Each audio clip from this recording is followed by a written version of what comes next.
More and more, war is being fought by unmanned vehicles, like drones in the air and the Amstaff, an unmanned ground vehicle.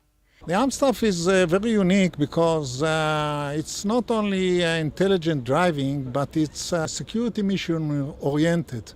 It's supposed to replace the driver and the security officer, and it's very economic system that you save a lot of money and save life if you have any kind of dangerous missions or if you have very dirty missions. The Amstaff was used during the summer's fighting with Hamas to secure a kibbutz close to the Gaza border. We use it to control the kibbutz, and if people are going out to the fields, it's open the pass for them.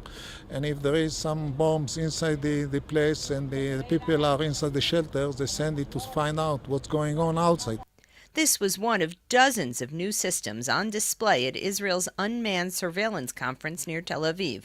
Some of the systems are surveillance balloons. We design, manufacture, and operate and fly a tactical aerostat. We developed a family of tactical aerostats under the name SkyStar, and we carry from 1 kilo payload to 50 kilos payload, from 100 meters above the ground to 500 meters above the ground, around the globe, with very high performance reliability.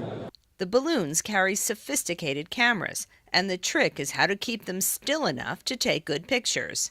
It must be stabilized. All of those applications that we discussed, for example, the balloons or the UAVs or helicopters, the moving platform, when they move, so the vibrations of the camera will cause an unsteady picture, which is of no value.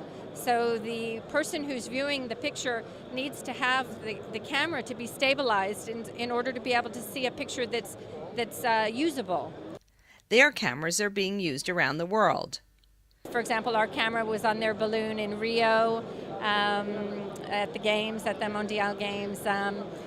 The Lady Gaga performance just this week in Tel Aviv, Justin Timberlake in the summer. So it's not only military applications and police or paramilitary applications, it's also for civilian applications. Drones have come a long way in just a few years.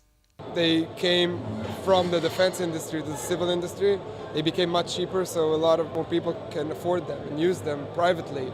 So people have started to find different applications to them. So just as an example, today you can find autopilots on these drones that are open source, just like Android. So as a user, you can write your own code on the drone and make it do things that it wasn't able to do before.